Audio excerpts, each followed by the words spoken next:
Morning, friends. Welcome to Getting to Know St. Andrew.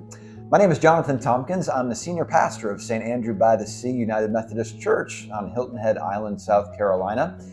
And I am still fairly new to this congregation. I came here in July, and so I'm getting to know St. Andrew, and I'm doing that through interviewing a lot of our folks. And we're doing it with 7 questions. Each person gets 7 questions. And so I want to invite you to get to know St. Andrew along with me. So today we have Wendi Klahr. Hey, Wendi. Hi. Hi, friends. Hope you're doing well today. I am. Thank you. Great. All right. Let's get right into it. Okay. Question number 1.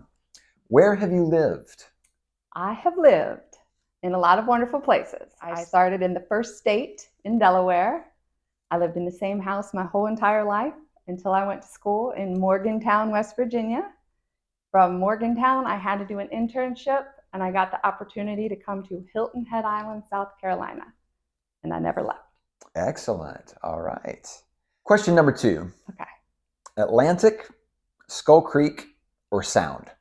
The Sound. Dolphin Head is my favorite place on the island. It is so beautiful. I love it there. Yes, great place. I went on an awesome Sabbath run around there last week, and it's absolutely gorgeous. Yes. All right. There's also a cemetery there facing Pine Island over to the left past that house, and it's one of the real old ones with the original inhabitants of the island there, and it's fascinating. Wow, I didn't know that. You got to find that on your find next that. exploration. Excellent. It's cool. All right. Question number 3. Okay. What careers have you held? Another interesting journey. When I finished my internship, I started in marketing here on the island. Of course, everyone I feel has had a stint at the Marriott here. And I went from there to one of the privately owned residential resorts here. I worked there in Shipyard for another 5 years. And then when I changed from that, I went back to food and beverage. And now I'm in early childhood education. Excellent. And you're using some of that early childhood education here at the church. Is that right? I do. Yes. Yeah. I help out with the youth and children's ministry a lot. I say that my job is just being Connie's right-hand man. Yes. You do a great job with it. Thank you. Question number 4. What is barbecue to you? Barbecue to me is pulled pork, brisket, maybe some rubbed seasoned chicken, but cooked in a smoker. A cookout is hamburgers, hot dogs on the grill. Yes, as it should be. Is that your definition too? Well, you pulled in, you got Carolina, Texas, and sounds like a little bit of Memphis in there too. You kind of incorporated all of them, but you used the word correctly. Barbecue is a noun. It is not a verb, yes. Right? Cookout is a verb. Yes. Yes. Good call. We're going to grill hamburgers and hot dogs. Yes. You put that other stuff in the smoker. Yes, we will accept that answer. Okay. Very good. Question number 5. Tell us about a meaningful God moment. This is a tough one. I'm going to talk about as much as I'm capable of.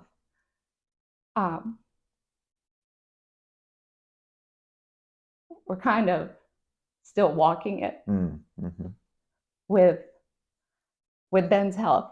Most people know about that. This is your husband? Yes. So when he got sick, I've always talked about Jesus, but we had to make the choice to walk. And it's a path. God knows the path. I don't. But I told Neil when it happened, I said, I told God, I will walk whatever path this is. I hope it's with Ben. And it's been a long path. I'm sorry. Don't be sorry. Okay, thank you. Don't ever apologize for tears. We're just still very much in it. And it's very real. But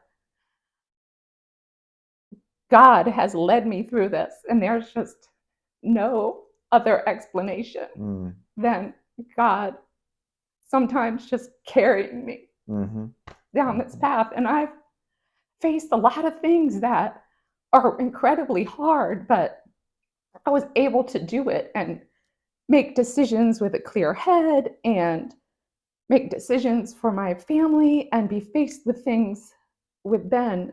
And the only explanation is that God was with me, like when I needed him. And we're not through it yet. And that's why I'm so nervous about talking about it, because it's hard to think it's over, because I thought that before and it wasn't. So I try and just keep going. I thank God every day for all the good parts and just trust that we will keep going. I can make tough choices. I can make hard decisions. And we just try and stay grateful that we still have our family together. And just, I keep believing that God is with me and will get me through this. Like I said, sometimes he just has to push me, but I'm appreciative of it, and I know it.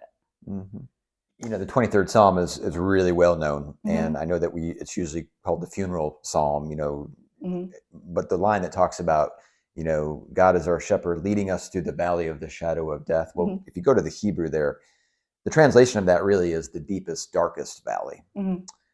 And if you look at it that way, you know, God, that psalm tells us, you know, God's not going to steer us away from the deepest, darkest valley, but God is going to walk with us through it and shepherd us through it.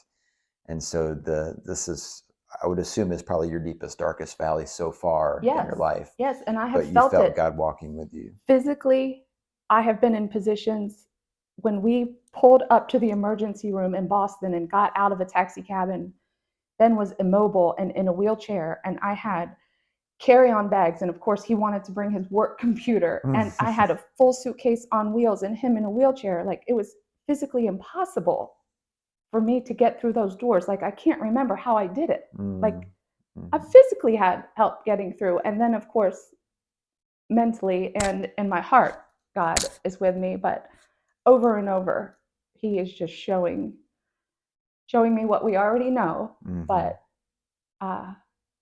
and it still is.